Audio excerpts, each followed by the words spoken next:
You take a seed, you plant it, you grow it, you dry it, you roll it, you smoke it, and it goes down smooth. Hey! Spanning the continent to bring you the truth about cannabis and marijuana law reform. I smoke pot and I like it a lot. The Russ Belville Show, the voice of the marijuana nation. Now, here's your host, Radical Russ Belville.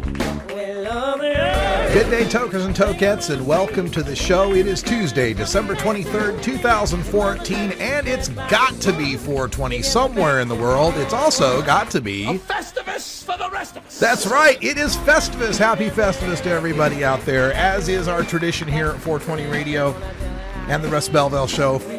Festivus is our final show of the year. So thank you everyone who's been following us in 2014 and coming up in 2015. We've got all sorts of surprises and improvements, the least of which is, hey, check out the new 720p high definition. I really hope you like it. We worked hard on getting this to work for you, and today we've got even more previews of how the show will look in 2015, excuse me. And for those of you listening on the podcast that are saying, what screen? You can watch us live if you want to see our webcast of this at 3 p.m. weekdays on 420radio.org. We're streaming through Ustream at 720p high definition, so it's looking really good. Also coming up in 2015, we are putting together the 420 Radio app, so you can take us with you on the go. Right now, you can listen to us through the TuneIn Radio app. If you go to TuneIn, just look up 420 Radio in their search bar. You'll find us, and we'll bring you the 24-hour, 7-day-a-week live stream, bringing you replays of marijuana podcasts from all around the world and YouTube shows. We show those on the video screens as well. I know it's strange to say video and 420 Radio, but the point of that is that we will always be dedicated to bringing you at least a radio stream, something that you can listen to while you're working. Video is just icing on the cake. Video is just a little bit of extra. We're not trying to be a TV network in any way. We just happen to get some videos from time to time, like to show them to you. So make sure you join us and some of our other friends, including Danny Danko, Jorge Cervantes, Coral Reefer is on our network, Subcool and Ms. Jill, so many others, Cannabis Cure in the UK, Denton Ramsey down in Texas, Dean Becker, Doug McVeigh from the Drug Truth Network and Drug Policy Facts, Lanny Swerdlow from California, registered nurse out there. We're going to be adding the Boston Pot Report, so we'll get some East Coast voices added to the network, and plenty more. Michigan Planet Green Trees will be joining us, and plenty more. So I'll be working throughout this Christmas break, this holiday break, and getting the new lineup posted at 420radio.org. Check out the programs page and the schedules page to find out more. All right, coming up on today's show, we've got a radical rant at the end of the show. Of course, it's Festivus, so we have to have an airing of the grievances, and I'm going to end with a grievance against the Houston grand jury that has failed to indict a police officer for the shooting of an unarmed black man who looked suspicious. A lot of suspicious coincidences in this story. We'll get to that at the end of the show. For our cannabis community chat today, we're going to end 2014 with a salute to those we lost in 2014, people that were part of our family here at the Russ Belville Show, as well as some celebrities we lost who had a tie to marijuana or drugs. We'll talk about that at half past. We've also got a drug war data mining segment for you today, a great interactive feature on the Oregonian here, where they've put the Oregon precinct by precinct voting results for GMO voting, for governor, and for Measure 91. I'm sorry, GMO labeling, governor, and Measure 91. So you can find out precinct by precinct who voted for legal pot, GMO labeling, and which governor. Plenty more coming up as well. Behind the headlines, we've got that and the 420 Radio News coming up next. So stick around and happy Festivus.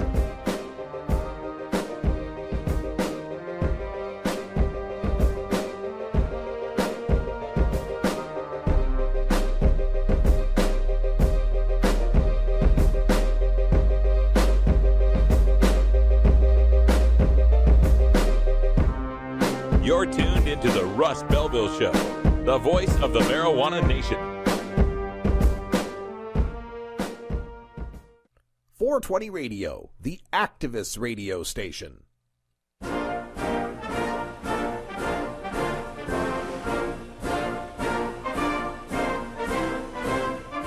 5 of the last 9 major party candidates to run for president, 3 of the last 9 vice presidential candidates, and the last 3 two-term presidents have all smoked pot.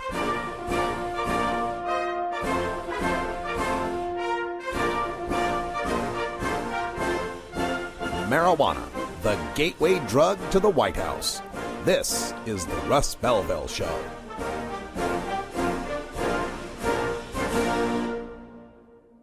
The Hollywood Hemptress Hour, replaying Tuesdays at 12 Pacific on 420radio.org. Hey, this is Willie Nelson for Normal. And I smoke pot and I like it a lot. I learned a long time ago that marijuana is a lot safer than alcohol. There's nothing wrong with the responsible use of marijuana by adults. It's time we stopped arresting and started respecting those who smoke marijuana responsibly. To learn what you can do to help, contact Normal at norml.org or call toll-free 888-67-NORMAL.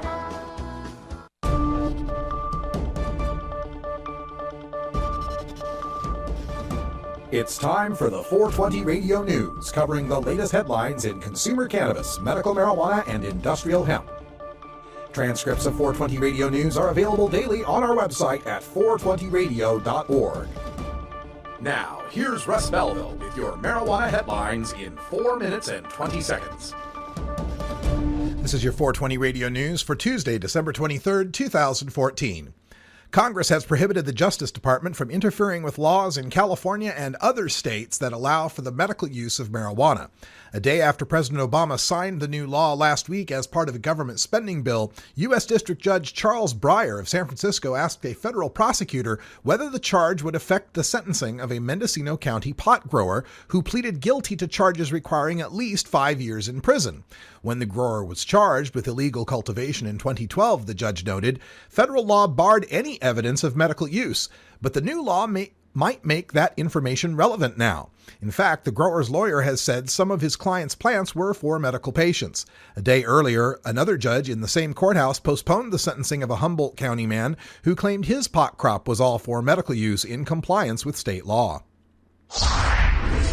Nebraska and Oklahoma last week asked the U.S. Supreme Court to toss out portions of Colorado's pot legalization law.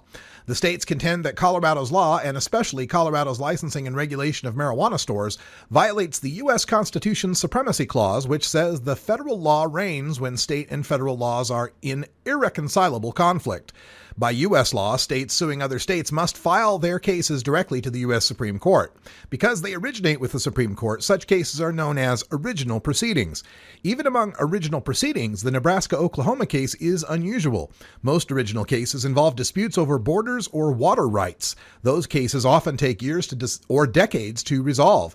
The Supreme Court this month issued an order in an original case that it first decided in 1947.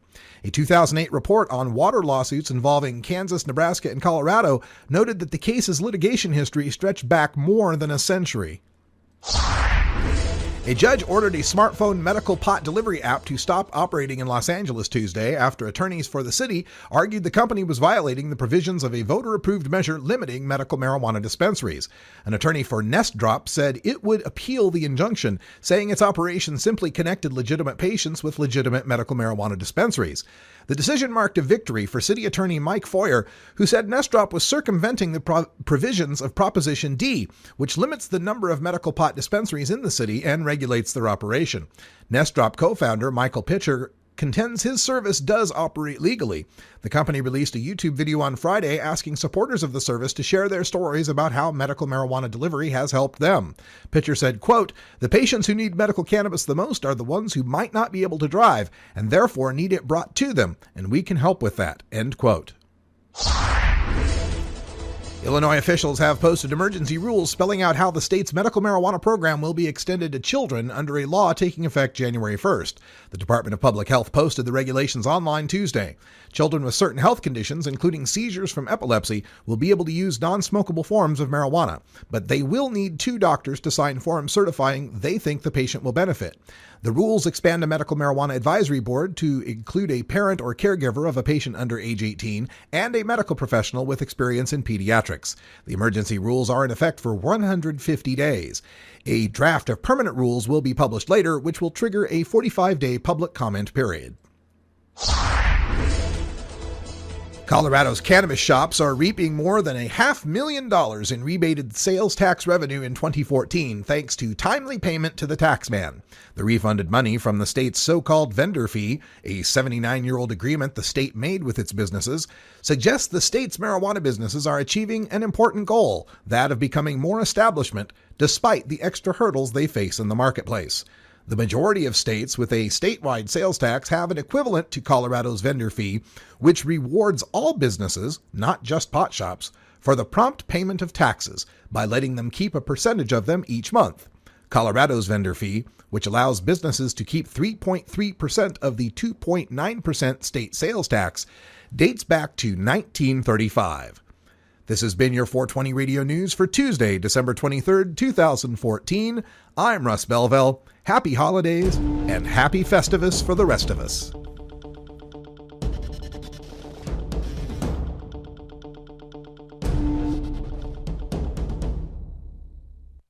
.420 Radio, the home of marijuana experts.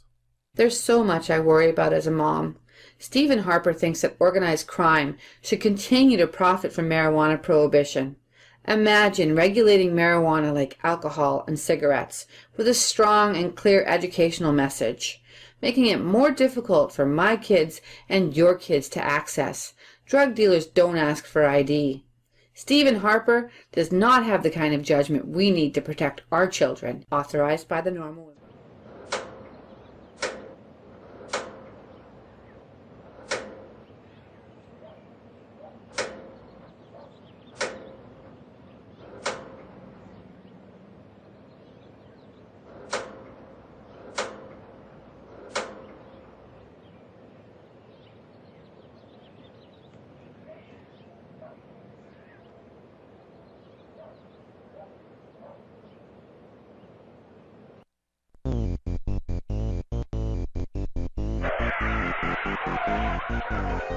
What's to keep somebody from getting all potted up on weed and then getting behind the wheel?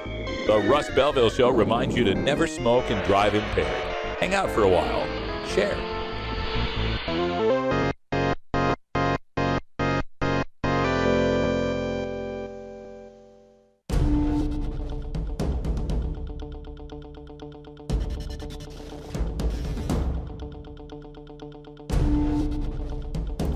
Welcome back, everyone. 13 after the hour, and today we go behind the headlines where ABC News is reporting on proposal seeks gun permits for Colorado pot users.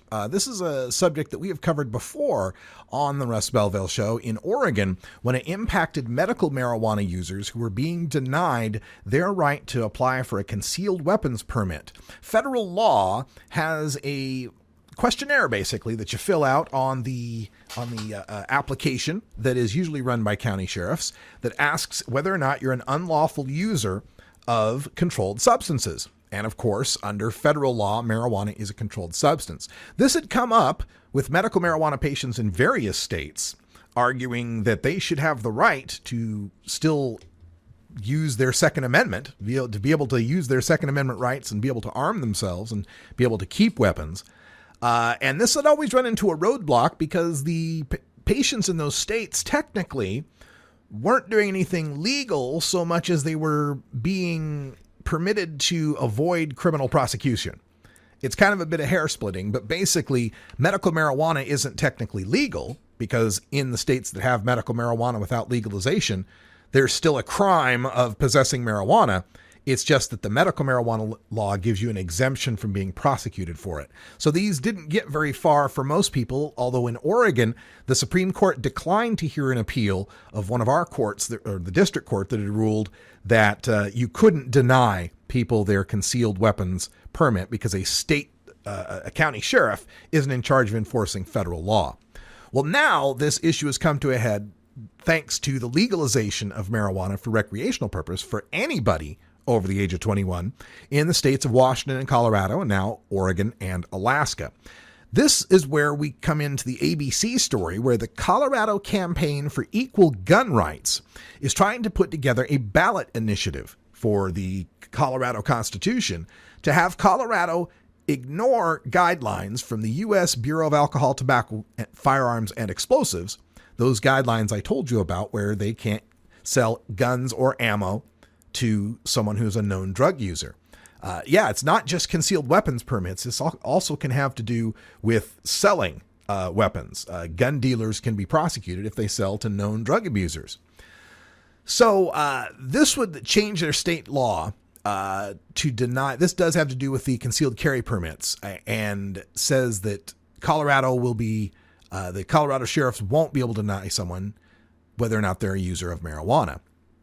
One of the campaign organizers said it's just ridiculous.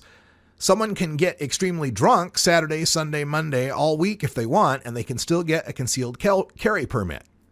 That's Edgar Antillion, along with Isaac Chase. They run a firearm business called Guns for Everyone. It's a training business, and they're reaching out to gun rights groups for support. Now, this is also of interest in Colorado because following the shooting at the theater in Aurora, there was a cry for more gun control laws, and some of these controversial laws got passed in Colorado. Some of the representatives who had voted for those laws then were targeted for recall campaigns that were successful. These politicians lost their office due to these recall efforts over this gun issue. So it's a very sensitive thing for politics in Colorado, as it is almost everywhere else in the country, but of particular concern to these Colorado politicians who know that they can be recalled over this issue. So they reach out, the Antillion and Chase reach out to all these groups that were a part of these recall efforts in Colorado and trying to get them to help along with the petitioning effort. They need 86,000 signatures, a little more than that. Of course, you got to collect about twice that if you want to really be safe. So we would get then, 160,000 signatures. That's going to take a lot of money and a lot of help. Well, not everybody is on board with this as far as the gun rights groups goes. The NRA has been silent on the issue of marijuana and guns. I've asked them. I've sent in requests and never gotten much back in response. But the Colorado State Shooting Association is coming out and saying they're opposed to it. They're opposed to letting pot users carry concealed firearms. Tony Fabian is the president of the Colorado State Shooting Association, and he says, quote, "Federal law prohibits the possession and use of marijuana and its derivatives, and therefore its possession and use is incompatible with legal, responsible firearms ownership." Okay, well, it's legal in Colorado, and you are the Colorado State Shooting Association, right? Right. Not the National Shooting Association, where federal law might make a difference. As if, not like it's settled law as to what a organization can build their credo on, but still, if you care about Colorado State and you're the Shooting Association for Colorado State and it's legal in Colorado State under the Constitution to possess marijuana, Tony Fabian, how can you not stand up for the legal pot users' Second Amendment rights in Colorado? Now, ABC also reports, and no surprise here, that the county sheriffs of Colorado are against it as well. Well, okay. No surprise there. See, it's okay if you want to be Hunter Thompson up there in Aspen, driving drunk and on lots of other things and shooting shit up. We're going to support those rights, but for God's sake, no, not the pot. Oh, not the pot. Persons were asked under oath. Now, this is on the concealed carry application. What they have on there is whether or not you have a restraining order, whether or not you've been convicted of a felony, whether or not you've been treated for alcoholism over the past 10 years, and also asked if they're, quote, an unlawful user of, like marijuana, drugs, or any other controlled substance, end quote, and it's processed by the county sheriffs. And they contend it's federal law, Federal law says that it's illegal, and therefore the county sheriffs can't do a thing about it.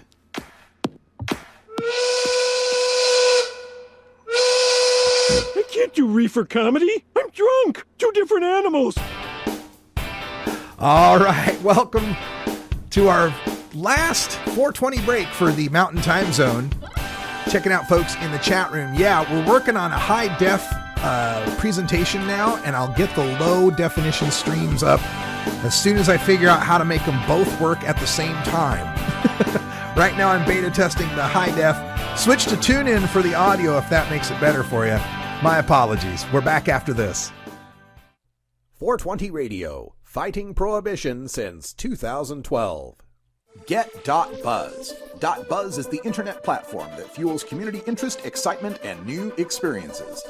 .Buzz is the premier online destination for internet users seeking the latest news on a variety of topics. .Buzz appeals to groups active in blogging, communications, journalism, advertising, and marketing. .Buzz offers registrants a stronger alternative to the shrinking namespace of existing top-level domain names, such as .com, .net, and .org. Get your name now at get.buzz. The Jody Emery Show with Jody Emery from Vancouver, British Columbia, Canada. Replaying Fridays at 1 Pacific on 420radio.org. Hey tokers and tokettes, Radical Russ here for the Canador, a practical solution to keep herbs from drying. The Canador is the perfect airtight storage system for your fine herbs, from the half-inch thick walnut and cherry wood construction, clear top perforated jars for storage, and the humidity bead system that keeps your herbs at a perfect 65% relative humidity. I keep all my herbs in the Canador, and you should too. Check out Canador.com for more information. Arguing for the end of adult marijuana prohibition is easy because we have facts, science, reason, compassion, evidence, truth, and logic on our side. It is even easier when researchers catalog it all for us. Learn how to gather the facts on marijuana use, arrests, seizures, rehabs, drug tests, and more in this edition of Drug War Data Mining. All right, welcome back, everybody. 22 and a half after the hour. And today in the Drug War Data Mine, we're taking a look at this great interactive map that's produced by Oregon Live.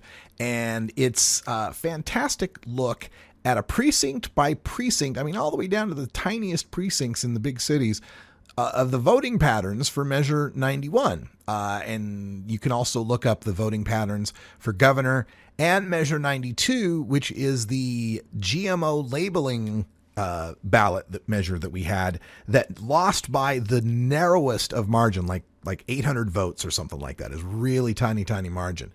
So maps are color-coded in the governor's race between blue and red. Blue for Governor Kitzhaber, who run a historic fourth term.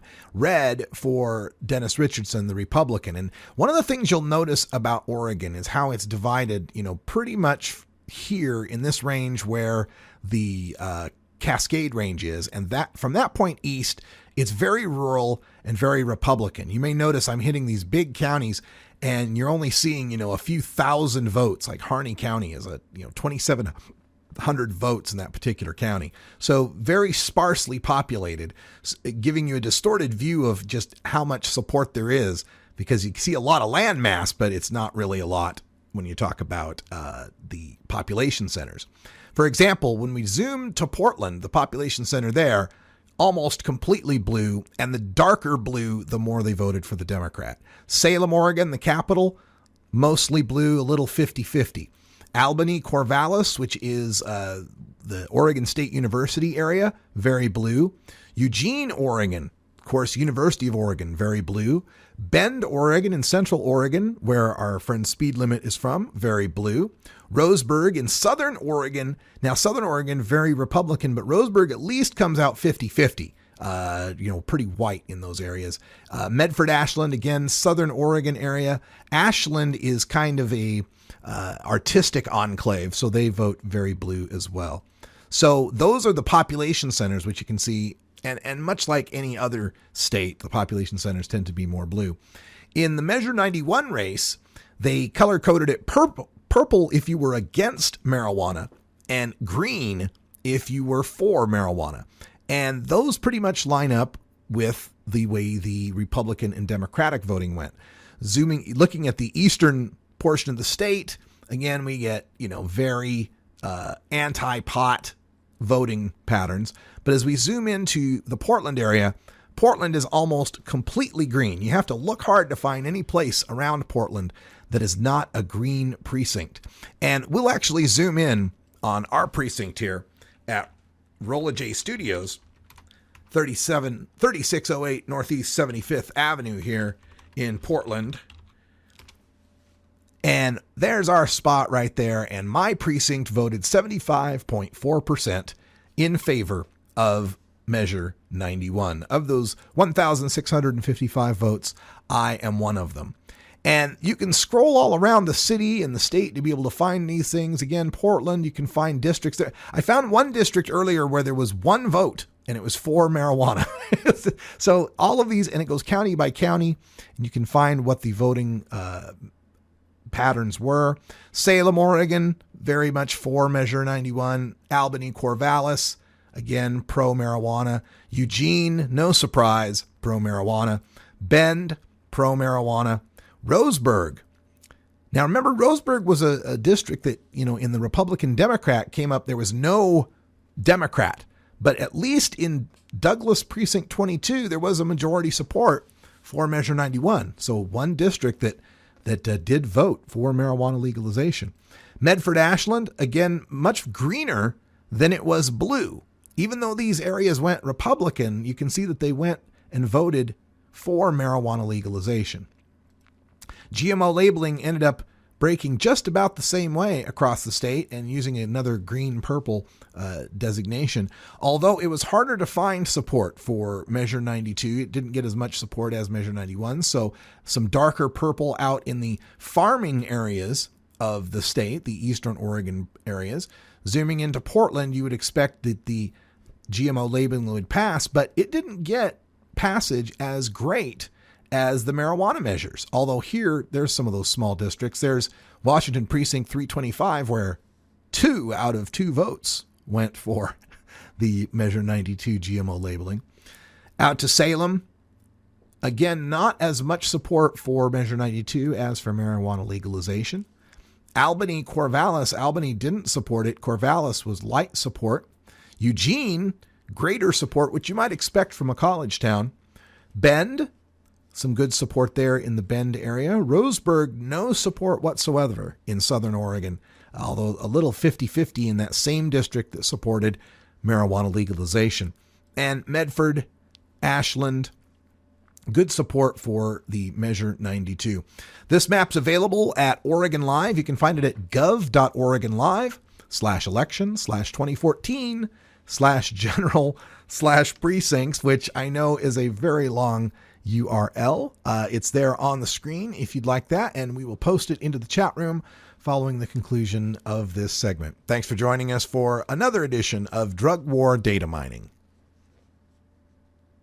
420 Radio, your ticket to the Boston Freedom Rally. The law offices of Omar Figueroa would like to remind you to stand up for your rights. If you are detained or arrested, treat law enforcement with respect and stand up for your rights by repeating, "I respectfully invoke all of my legal and constitutional rights. I do not consent to any search and seizure. I want to remain silent, and I want to speak with my attorney." Please contact the law offices of Omar Figueroa at 415-489-0420 or 707-829-0215 or on the web at omarfigueroa.com. Tokers, there's no good reason to get your dog stoned. While it might not harm them physically, imagine being a dog who already begs for treats all day, and then imagine that dog having the munchies. Not cool. Are you a hypocrite? If you live a closeted cannabis lifestyle, you are. Read about 7 people living a closeted cannabis lifestyle who are on the verge of coming out in The Hypocrites by Mara K. Eaton. Available at areyouahypocrite.net. You can purchase the book on Amazon and Barnes & Noble, also available on iTunes. Check out Mara K. Eaton on Facebook as well. Learn more at areyouahypocrite.net.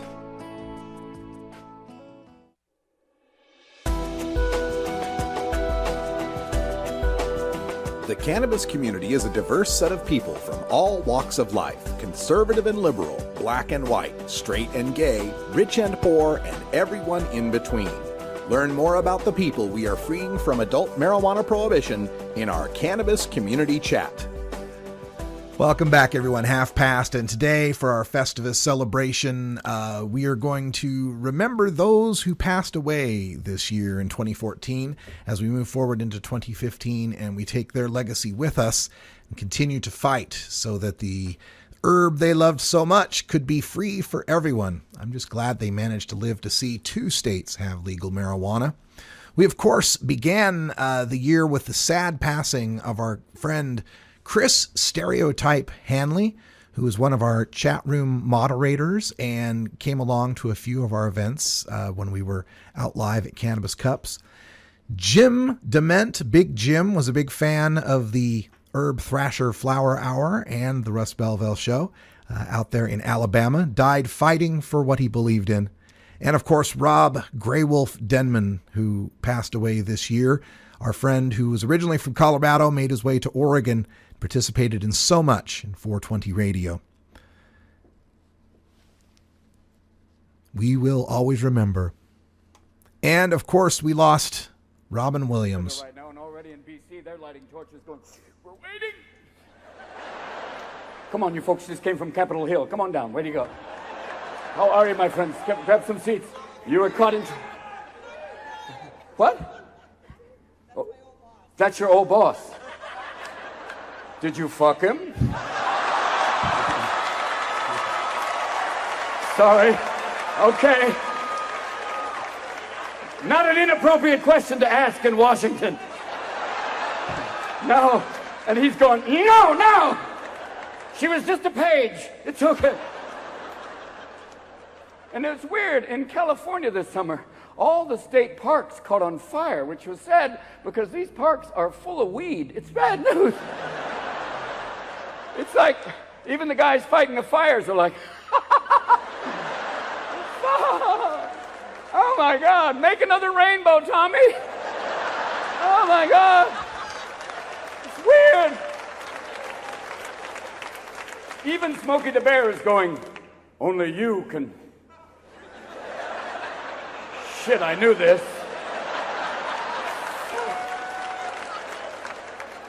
And California weed is kick-ass fucking weed. This is weed that even Jamaicans go, oh, don't smoke that weed, man. It's California catatonic. It's the type of weed you hit it and it's like, fuck. Shit. I'm not doing something. What is it? All right, breathe. And you get so stoned, you end up sitting on your couch for a week to the point where your cat's going, get up, you asshole! I've been eating my own shit for the last 2 days. I know mellow, but this is fucking ridiculous. And if they legalize it, they're going to have to regulate it, and they're going to have to put a warning on a box of joints. It's going to have to say, Surgeon General has determined this will make your music awesome. Even Yanni. And if you thought you enjoyed cartoons before, like, and if they're going to have ads, they're going to have ads, and it'll be like, instead of the Marlboro Man, it'll be the Mendocino Man. It'll be a cowboy in the back of a horse going, shit, am I thirsty? Goddamn. Even the horse will be going, I don't know where the fuck I am. Goddamn, I got a little cotton mouth here, goddamn it. Great Robin Williams. And we also lost actor James Garner, who in his memoir, The Garner Files, wrote, I started smoking marijuana in my late teens. I drank to get drunk, but ultimately didn't like the effect. Not so with grass. Grass is smooth. It had the opposite effect from alcohol. It made me more tolerant and forgiving. I smoked marijuana for 50 years. I don't know where I'd be without it. It opened my mind to a lot of things, and now its active ingredient, THC, relaxes me and eases my arthritis pain. I've concluded that marijuana should be legal and alcohol should be illegal, but good luck with that. We can go to smoke. We need a cul-de-sac. Look for a cul-de-sac. Look at this. This is nice and it's quiet. This place is aching for some weed smoking. You think we're gonna be safe? Yeah, it's perfect. Keep your eye out for cops. Okay, all right. There are little pipes. I got the pipe. What is this? This is Louis the 13th. So that doctor was cute. He liked you? Oh, he didn't like me. Nobody likes me. Only men that are interested in my body are morticians. Come on.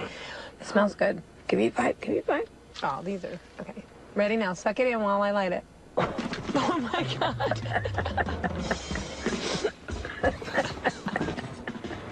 Whoopsie. Are you stoned? Wait, is this stoned? No, I'm not stoned. You're getting there. Here, hold on.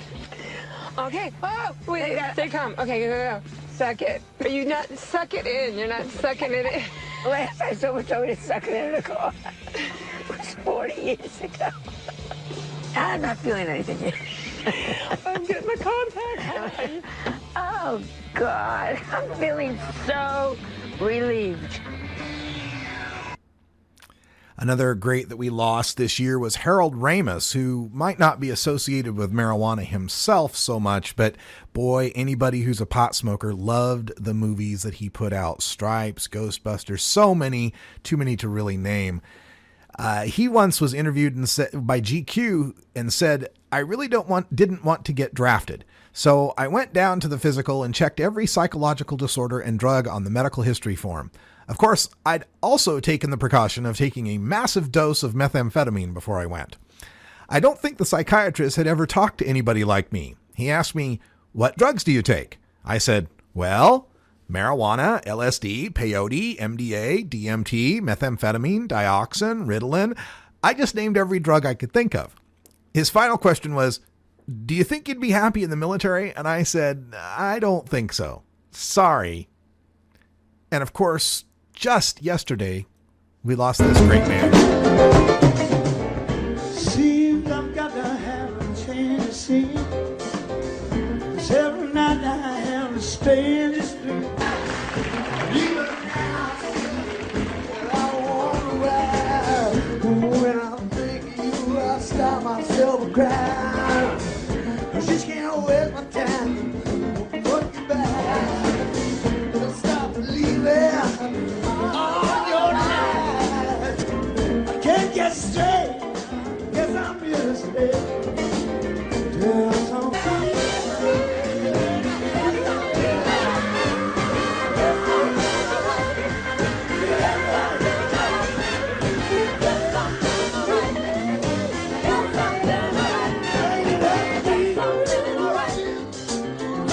Oh, yes, John Belushi's classic impersonation of Joe Cocker on Saturday Night Live. And speaking of entertainers, we also lost this year Sid Caesar. While Sid Caesar was not at all associated with marijuana, his demon of choice was booze, alcohol. In People magazine 1982, he explained how I began to go heavily with booze when I played in Make Mine Manhattan on Broadway back in 1948. That's when the pressure first got to me. Everybody has a different pattern, and mine was to get smashed in private after work. I didn't unwind. I unraveled. I could always get as many pills as I wanted, even when I would be performing on the road. I'd pass out in airplanes, and there were flights when I would take so many pills that the stewardesses panicked when they couldn't wake me at the destination. We also lost this year Philip Seymour Hoffman, unfortunately to a heroin overdose. Back in 2013, TMZ reported that he had just gotten out of detox for a drug problem that was spinning out of control, a problem he desperately wanted to nip in the bud, and he's already back doing a movie. Hoffman says he was at the facility for 10 days and checked out last Friday. Hoffman credits what he calls, quote, a great group of friends and family, end quote, for helping him seek the treatment he needed to get better. And, at least for now, it seems it worked because Hoffman is clean and back on a movie set in Europe.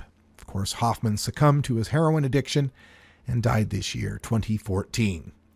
And another person who memorialized Philip Seymour Hoffman and made a stand in the United States Congress against the Drug Enforcement Administration, Representative Steve Cohen. First, I want to thank you for allowing me to participate. I enjoyed serving under you on Transportation Committee. And secondly, I like to incorporate by reference all of the things that have been said that are politically correct on this issue as if I said them. And basically I agree with most of them. And I want to thank the president. I don't think the president has been schizophrenic. The president hasn't gone nearly as far as I would like to see him go on this issue because it's a freedom issue. But the president has gone somewhat in enlightening the public as to priorities and as to Louis Brandeis and the laboratories of democracy, and we're on the right path. I would submit, with all due respect to my fellows on the other side, that schizophrenia, which my father was a psychiatrist and taught me something about, could be described as a party that talks about saving money all the time and being concerned with deficits and being totally driven by that, but not being concerned in saving money when people are in jail for marijuana and mandatory minimums that judges have said were awful, and for nonviolent first-time offenders who are serving lifetime sentences in jail, costing us $30,000 a year, and the population of jails has gone up 800% in the last 30 years. That's schizophrenia. You're concerned about cost and cutting costs, but not when it's jailing a population. I think it's schizophrenia when you're all for state issues and preemption and priorities and giving power back to the states, but not when it comes to them passing laws concerning marijuana. Then you're not for state initiatives and state priorities. And I think there's a certain schizophrenia for a party that talks about civil liberties, but not when it comes to personal liberties on this subject. So sometimes politics make strange bedfellows, and whether they're in the same bin as McMurphy or not is another issue to be discussed. Mr. Botticelli, your hands are tied on Schedule 1, but it is ludicrous, absurd, crazy to have marijuana in the same level as heroin. Ask the late Philip Seymour Hoffman, if you could. Nobody dies from marijuana. People die from heroin. And every second that we spend in this country trying to enforce marijuana laws is a second that we're not enforcing heroin laws. And heroin and meth are the two drugs that are ravaging our country. And every death, including Mr. Hoffman's, is partly the responsibility of the federal government's drug priorities for not putting total emphasis on the drugs that kill, that cause people to be addicted and have to steal to support their habit. And heroin and meth is where all of your priorities should be. And it's not just Mr. Hoffman, a brilliant actor at 46 years of age, who first went to prescription drugs and then came back to heroin. That's our two major issues, I guess. I had a young friend, son of a girl I dated, who died of a heroin overdose about 2 years ago.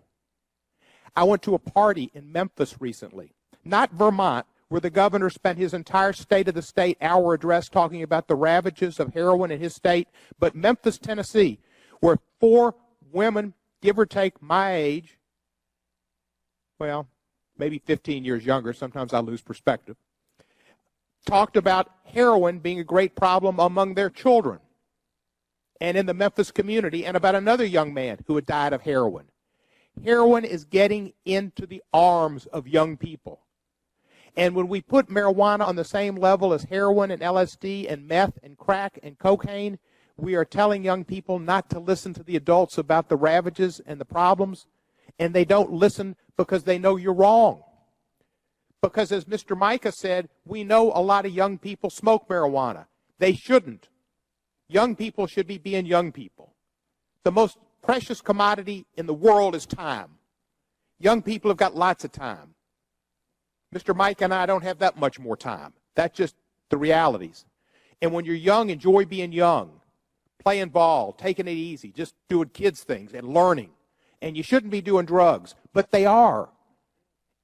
And we need to make sure that we keep them alive. We need to educate them. But our efforts ought to be toward meth and heroin. That's where effort should be. And it shouldn't be Schedule 1. Anybody that goes to jail for marijuana is a crime.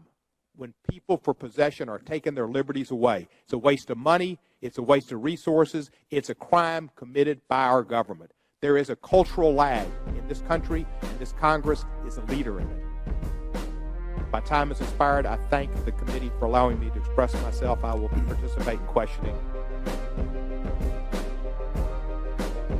It doesn't get any better than Congressman Cohen there. I think his presentation was fantastic, something that we will see much more of in the coming Congress, I'm sure.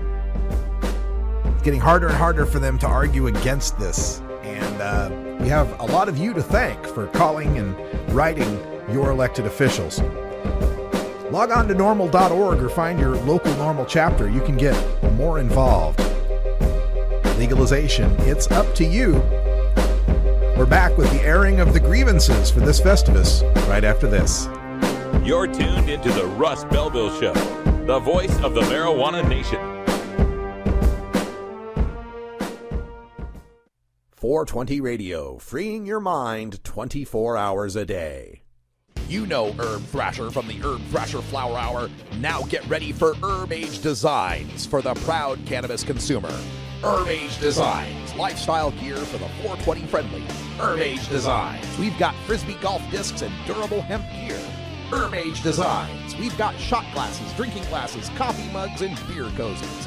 Check us out on Facebook and online at herbagedesigns.com. And follow Herb Age and Herb Thrasher on Twitter.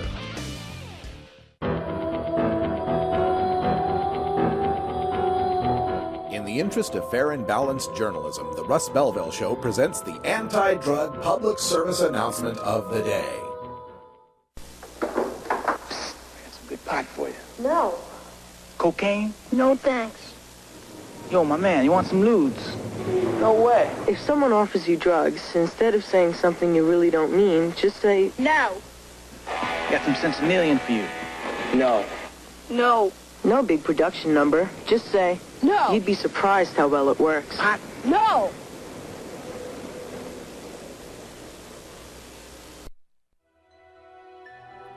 This has been the anti-drug public service announcement of the day. To cure this sort of reefer madness, listen to the Russ Belville Show every weekday on 420radio.org.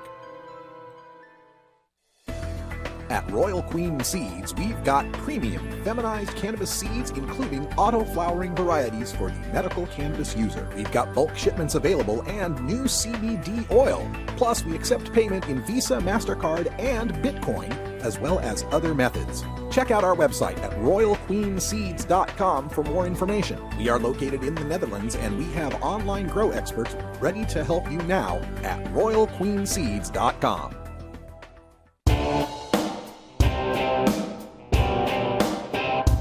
We must wage what I have called total war against public enemy number one. I support a change in law to end federal criminal penalties for possession of up to 1 ounce of marijuana.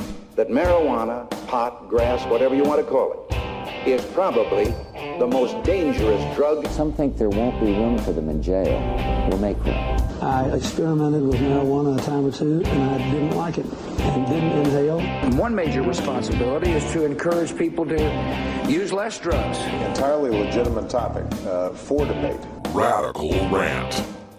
Welcome back, everybody. 48 and a half after the hour, and today in the rant, it is Festivus, December 23rd, and we've got some airing of grievances to happen here. And I think my number one grievance for 2014, and one that is now on the minds of many people across this country, is the militarization and the predatory nature of our police in this country. These recent days have been marked by the protests in New York and cities all across the country that have started in Ferguson, Missouri, over the shooting of unarmed black man Michael Brown. They spread when there was the Eric Garner case of the unarmed black man being choked to death. And people recoiled in horror at the case in Cleveland of Tamir Rice, a 12-year-old boy with a play gun who was shot in 2 seconds by the police that approached. Now we have another sad tale to report out of Houston, Texas, where Jordan Baker, who is a young black man, a father, and a resident of Houston, Texas, was killed this year, January 16th. He was stopped by an off-duty cop who was working as a security guard because he looked suspicious. Jordan was unarmed and he was shot and killed. And more telling about this story is not the individual incident. And I know people hear these terrible, tragic tales, the Garner case, the Michael Brown case, the Tamir Rice case, and they like to think that these are unfortunate incidents or that there's a few bad apples out there or some sort of way of excusing or minimizing this behavior. And folks, if it were a few bad apples, that would be great news, because then we could do something about just those few bad apples. And we could say that the failure to indict here or failure to go after these few bad apples is the problem. And we'll muster enough political will to want to go after the few bad apples the next time. But that's ignoring the forest for the trees. What we're dealing with is a systemic problem. We're dealing with cases that become so cookie cutter and so commonplace that it would seem that there is an active element to this, that people are actively involved in doing this and training officers to do these things. Let me just give you the rundown on this Houston story and see, as you hear it, what sounds familiar to you, if it all sounds familiar. According to Officer Juventino Castro, Houston Police Department Officer Juventino Castro killed Jordan Baker, the unarmed black man. The grand jury refused to indict. The grand jury has refused to indict. Does that sound familiar to anyone out of the cases you've heard about recently? And in Houston, there are nearly 300 such cases where a grand jury in Houston has let police officers off the hook in the case of excessive use of force. Now, once again, if it were a few bad apples, then statistically speaking, out of a barrel of 300, you'd think a grand jury could pick at least one out that was rotten to the core and do something about it. That's what I'm talking about. It has nothing, well, it has a lot to do with individuals, but it also has a lot to do with this system that these individuals know they can operate in with impunity. Statistically speaking, out of 300 cases going before a grand jury, you would not expect a success rate of 100% on the officer side. Just statistically, there ought to be at least one or two that got indicted, huh? And of course, and this has been 10 years in Houston since they've had a trial for a police officer for excessive use of force. 10 years. Now, according to Officer Castro, and again, listen to this and see if anything rings a bell. According to Castro, Baker looked suspicious because he was wearing a black hoodie. Oh, yes. Oh, yes, the old Trayvon Martin, black guy wearing a hoodie must be suspicious theme. Sounds familiar. Castro said that a, quote, brief struggle and foot chase ensued. Again, echoes of the Michael Brown case. Oh, the black man was struggling with you, of course. It never has anything to do with the officer starting any of this for no good reason, violating someone's constitutional rights for no good reason, for no probable cause that any crime has been committed by this person. Although Baker was allegedly running away, at one point he, according to the cop who killed him, stopped and decided to charge the officer while reaching into his waistband. That's when Castro killed him. Again, sounds a lot like the Michael Brown case, doesn't it? So, a guy gets in a fight with a cop, or a guy who says he's a cop. He's a security guard, remember. He's an off-duty cop working as a security guard around the mall. And runs away, but then stops and turns to go fight him. And reaches into his waistband even though he's got no weapons on him. He's got no gun to go for. Just like the description we heard from Officer Darren Wilson about Michael Brown. Although Michael Brown was shot at and had already been hit when supposedly he ran away, then turned around and turned to run and attack the police officer, and reaching in his waistband as he did so, which of course meant that there must have been a gun there, so he had to be shot and killed.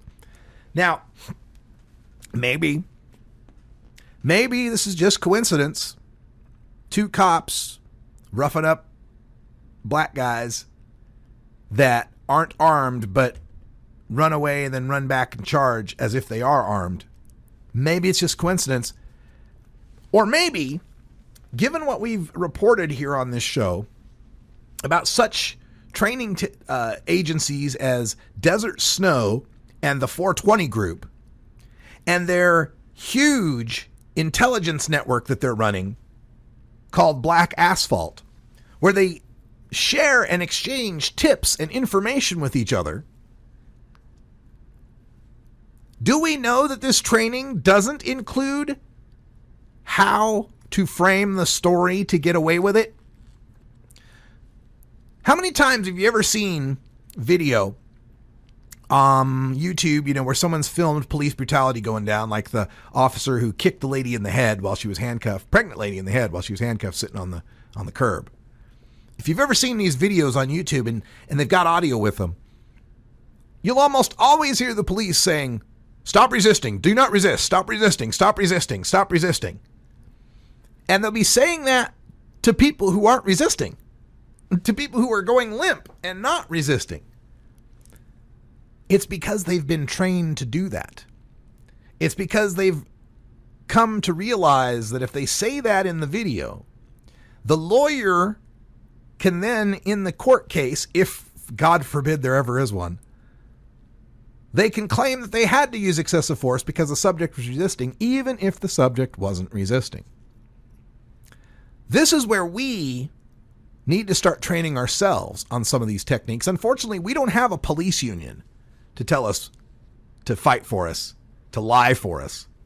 But you can check out the folks at flexyourrights.org. They've got a lot of good information. You can check out the American Civil Liberties Union. They've got a lot of good information on how to protect yourself and to understand what your rights are in dealing with police. And I would add, always carry something with you that can record.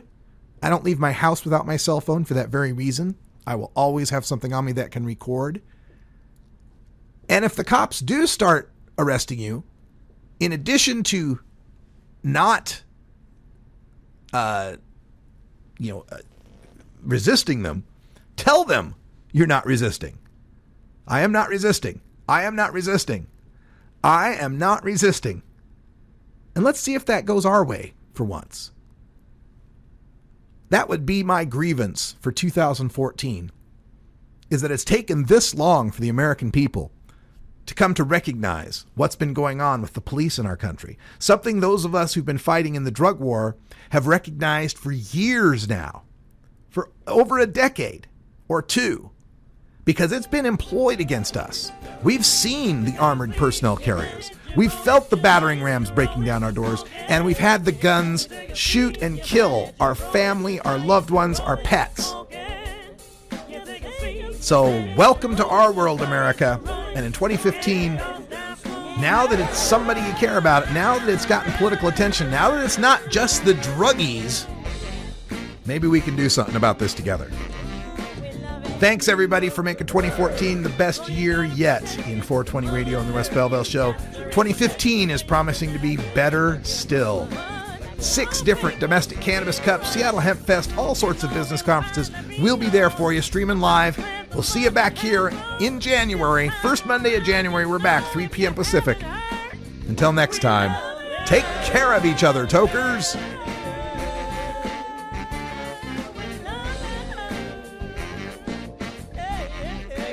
This is the Russ Belville Show. The Russ Belville Show is blogging and podcasting daily at radicalruss.com. You take a seed, you plant it, you grow it, you dry it, you roll it, you smoke it. You take a seed, you plant it, you